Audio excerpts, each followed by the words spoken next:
Hey there, welcome back to another video. This time around, it is my review of the 2007 family film, Alvin and the Chipmunks. Now, the Chipmunks have never been a property or an IP that I've been a big fan of. Even when I was a kid, I didn't like the Chipmunks.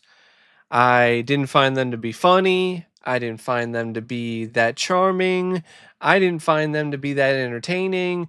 In fact, most of the time, whenever anything chipmunk related would be on TV, that's when I would change the channel. I definitely did not like their music. Whenever the Chipmunk Christmas song, for instance, would start playing on the radio, I would beg my parents to change the channel. And I have to be honest, it still is a song that makes my ears bleed to this day. I think a big part of it is because I work in retail and that song was overplayed to death. I think that's probably a good reason why I have such a disdain for the Chipmunk Christmas song. It doesn't help that that song is featured rather prominently in this movie when it comes to my enjoyment of it. But yeah, I could definitely say I wasn't a big fan of this film. I'm not the target demographic for it, and I just thought for the most part it was pretty lame and forgettable. Now, before I get around to sharing more of my thoughts on the film, though, I would like to give a shout out to Ryan for requesting this review. Now, Alvin and the Chipmunks is directed by Tim Hill. Prior to this, he directed Max Keeble's Big Move, Muppets from Space, and Garfield: A Tale of Two Kitties, which was the sequel to the Garfield live action film, which was a huge hit for Fox. And I definitely think a lot of the same formula that was used for that was also utilized for this movie, which I think honestly that's probably why Fox went with Tim Hill as a director for this, is because he already did a Garfield live action film and they wanted a similar look and feel for the Chipmunk movie. I have to be honest though, I am surprised that Fox went with him though, because A Tale of Two Kitties was a pretty big disappointment financially. So it's kind of surprising that they went with Tim Hill after that. But I think his familiarity with 20th Century Fox animation and working with live action and CGI, I think that's definitely something that was on their minds when it comes to hiring him as a director. When it comes to his direction, it's all right. It's okay. It's hard to really criticize his direction that harshly because he doesn't take that many risks. It's a very middle of the road, mid-tier film directing wise. It's a director who's just kind of going through the motions, doing the bare minimum, and that's really about it. There's not a lot when it comes to the framing that's that fascinating or that fantastic. There's not really much when it comes to the camera angles, pans, zooms, or any of that that is really emphasizing a whole lot throughout the film, except maybe some of the physical pratfalls involving the CGI chipmunks.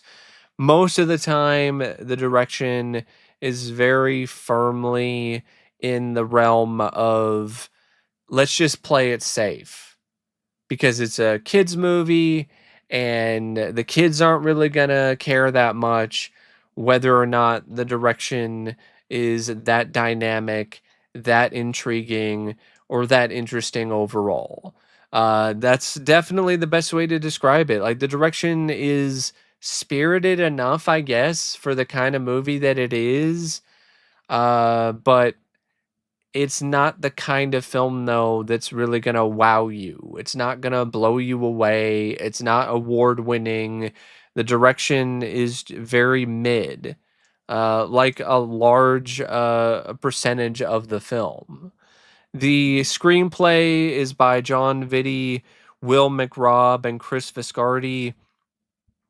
And this is a very generic, predictable screenplay and overall plot.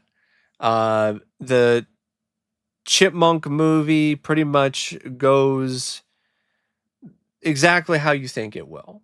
It's an origin film, so it starts out with the origin of the Chipmunks. They are living in a tree in the woods, and they wind up having their tree cut down. It's then put inside of this big record executive's building, and then they wind up crossing paths with Dave, and Dave takes them in, and Dave is reluctant to having them be his family, and that's a repeated element of the story where Dave is just too reluctant to take on the responsibility of these chipmunks because he's too reluctant to take on the responsibility of being a father. And there's a love story going on as well between Dave and his ex, Claire. And it's kind of an off and on again kind of thing throughout the story. But ultimately, it really isn't much of anything. And whatever drama that does ensue throughout the story, it's very uh, bland. It really is. It's very bland, very boring drama. It's just the stuff involving the love story or the stuff involving the Chipmunks and Dave, and then some stuff involving the villain, which is this greedy record executive named Ian. And he ultimately manipulates the Chipmunks into joining him, and he overworks them in predictable fashion, and it's up to the Chipmunks to ultimately realize that Uncle Ian is not who he seems to be. He doesn't care about them, even though he gives them all these toys and gives them no rules. They eventually realize the tyrant that he is and want Dave back, but Ian's not willing to let them go because the Chipmunks are his cash cow. So it's up to Dave to find a way to get his kids back by the end of the film. And ultimately, he does. He gets back his boys, his chipmunks, and everybody lives happily ever after, except Ian, who now has lost his money printing machine that is the Chipmunks. And there's also a lot of musical numbers because it's the Chipmunks. There's a lot of Christmas stuff because it's a film that came out in December. So there's a lot of Christmas related shenanigans and stuff. And when it comes to the movie, the Chipmunk Christmas song, there's a whole portion of the film that's just surrounded and centered on the origin of the Christmas song and how Dave came up with it and how it became this big hit. And then all these other different contemporary songs at the time that the Chipmunks also sang, like You Had a Bad Day and a few others.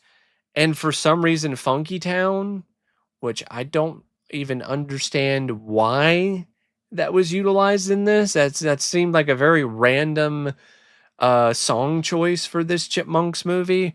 Maybe it's just something that Fox was able to get the rights for pretty cheap, and that's why it's in this.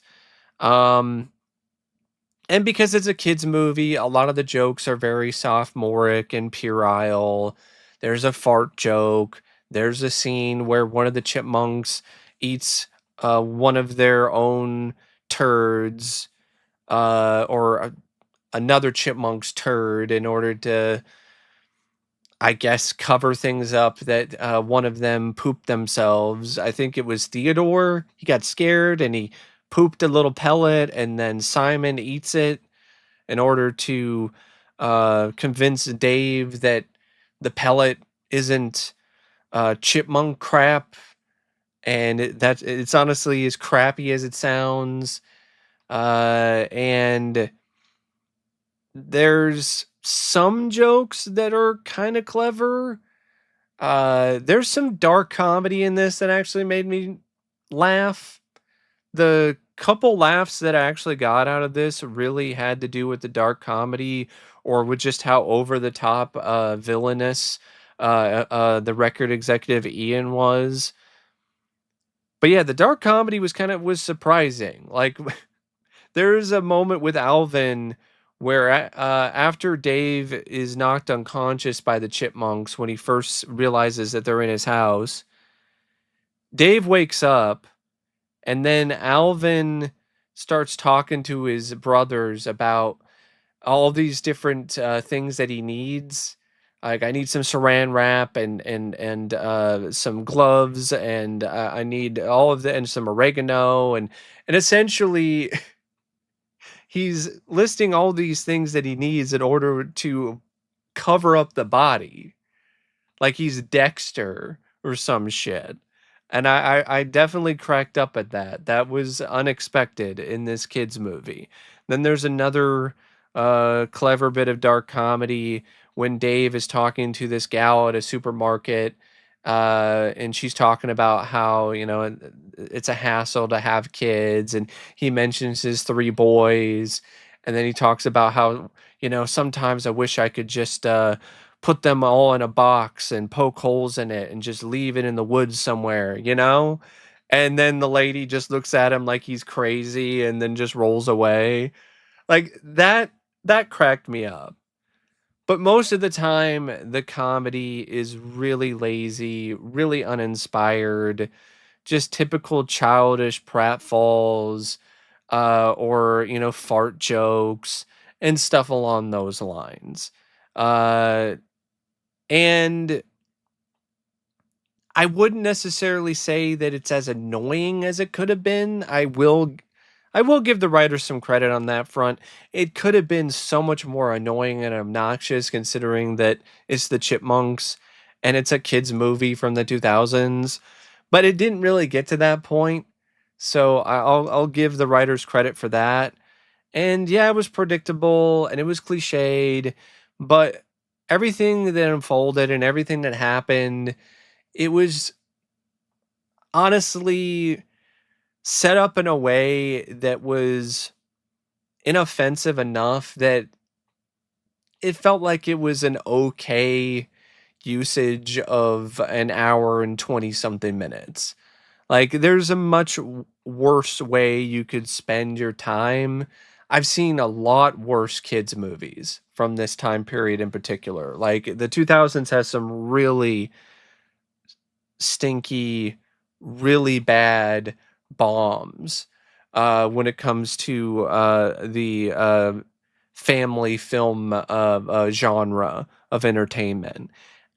And this franchise has much worse films in it. I would say this is definitely a lot better than a fair amount of the sequels that came out after this.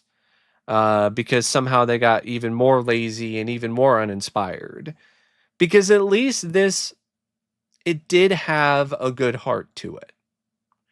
And it actually, for the most part, I felt was fairly genuine. And I think that did go a decent amount of uh, away, when it comes to the story and everything. I think if the romance element was something that was handled better and wasn't such a missed opportunity to me, I definitely think that would have helped. Also, if it was just funnier, if it was just consistently more funny and had more elements of satire of consumerism that was more clever and more inspired, I definitely feel that really would have helped this movie. Wouldn't have necessarily made it a diamond in the rough or a classic or anything, but it definitely would have made Alvin and the Chipmunks into something that was better than your average kids movie.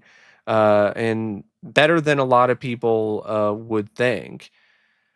But as it is, it's just so generic. That's really the best way to sum up the script and in this movie. It's just such a generic film. And I think because it's so generic and bland, it's a big part of why I just wasn't really that into it, even though it had its heart in the right place. The cast, there are some members of the cast that I felt did some really good work. Like, for instance, David Cross, for a guy who doesn't really like that many kids' movies and did this for a paycheck, he delivers a really entertaining performance as this over the top uh, agent of Jet Records named Ian.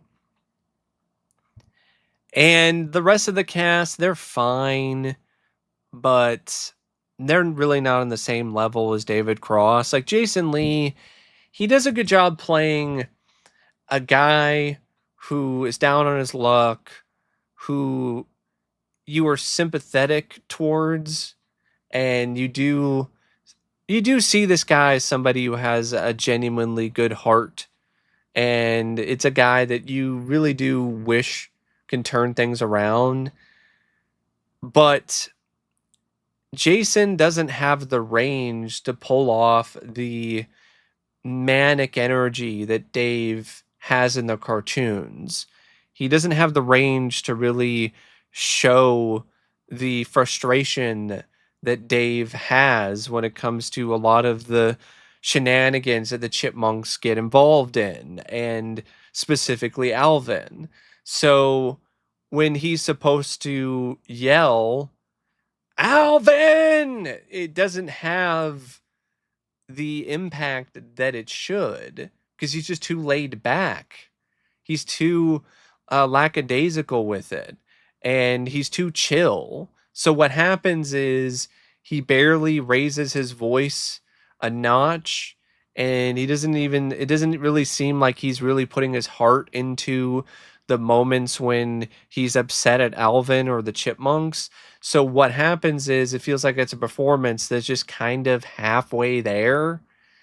And there were a lot of other actors that were considered or were offered the role before they settled on Jason Lee.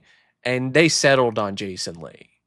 Like they wanted Bill Murray again, or they wanted Ben Stiller, or they wanted a bigger name, but they all turned it down. And Jason Lee was one of their last gasp opportunities. He's one of their Hail Marys, so to speak.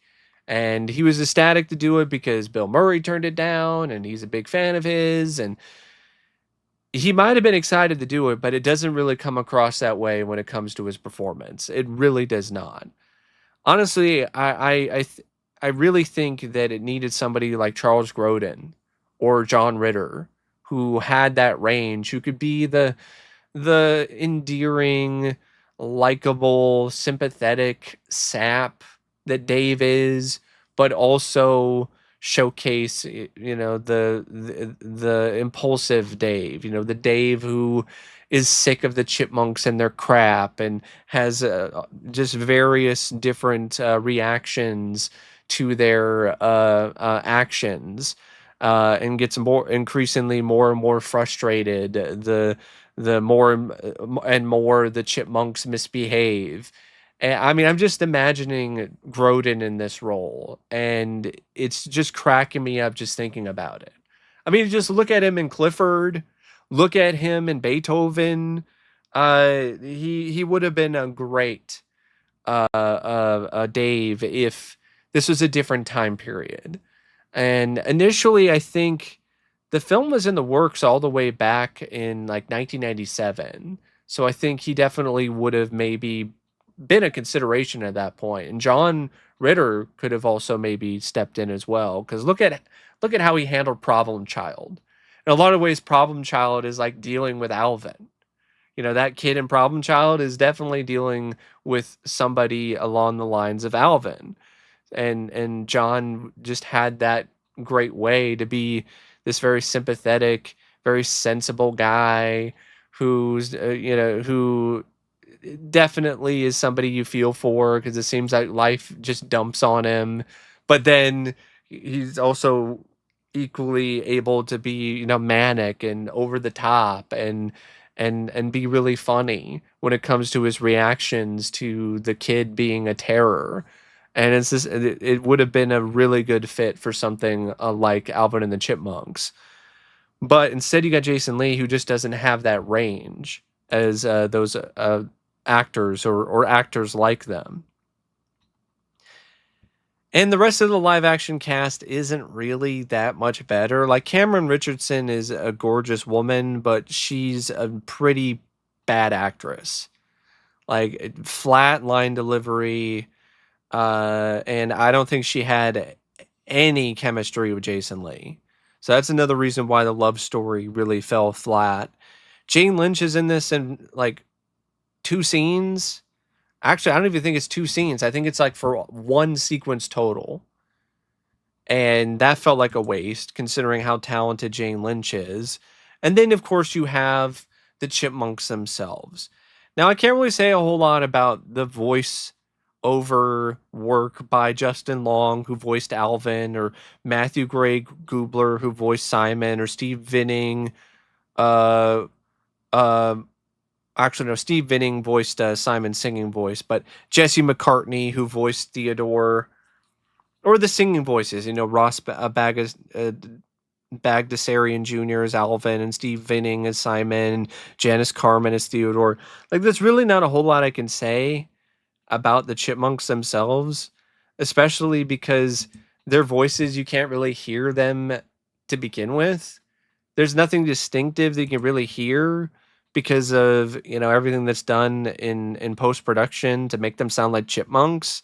So they're okay, they're fine. I guess they definitely do sound like Alvin, Simon, and Theodore, but like, what can I really say about their voiceover, because it's just so much over processing that's involved with the chipmunk voices, that like there's not a whole lot you can really point out or really discern when it comes to any of their individual performances. I guess they capture the spirit well when it comes to those characters, but then again, I don't even know if I can say that, because their voiceover is just messed with so much to the point where it's pretty much unrecognizable anyway, because of all the post-processing and everything that's done to the voiceovers to make them sound high-pitched and make them sound like chipmunks. So yeah, the cast is okay, I guess, but it's not like it's a standout amazing cast by any means. And then the other elements of it are also just there, like the cinematography by Peter Lyons Collister, or the editing by Peter E. Berger, or even the music by Christopher Leonards, which sounded pretty generic, pretty weak, pretty bland, pretty banal. And, the pacing is okay, but a lot of the drama isn't really that effective or that full of any genuine tension, because you really know precisely where this is going to go. You know that there's not going to be a lot of risks or chances that are taken. You know how this is going to end, and it just feels kind of dragged out because of that. It really does feel like just a feature-length version of like an episode of the cartoon series. And it has a lot of the same flaws that some of the cartoons did. And that budget is crazy. Like a $60 million budget. This cost $60 million, and it definitely does not look like a $60 million film, if you ask me. It looks like it costs like 10 million, 20, 15 million, maybe 60 million. Not at all. Like a good chunk of this film just takes place in like Dave's house, or Ian's home, or record executive party, or like one stage at the end. It's not like they traveled cross country like the Chipmunk Adventure to various different countries and continents across the globe. It's very limited. So I don't know where the hell that money was spent. Maybe on the Chipmunk CGI, but even that is like not anything that's that much more impressive than anything that Fox did previously with the Garfield films. And I don't even know how much those cost. Maybe those cost around the same amount of money, but didn't matter how much this cost because it's made bank at the box office, which is unfortunate if you ask me. I mean, it's an inoffensively weak, bland movie, but I don't think it deserved to make nearly $400 million in the box office. It's an adequate, okay way to spend an hour and 20 something minutes if there's nothing else on, but it definitely is not something that's going to leave a long lasting impression. And it's not something that has much rewatchability, a factor or value either. Um, but then again, I don't know how much better a Chipmunk movie could have been because of the limitations of the Chipmunks themselves that are baked in, and that any Chipmunk film was going to come with, um, right out of the package, so to speak, or right out of the theater. So yeah, it's not great, but it really is inoffensively bad. It is that kind of kids movie where yeah, this kind of sucks, but I don't know.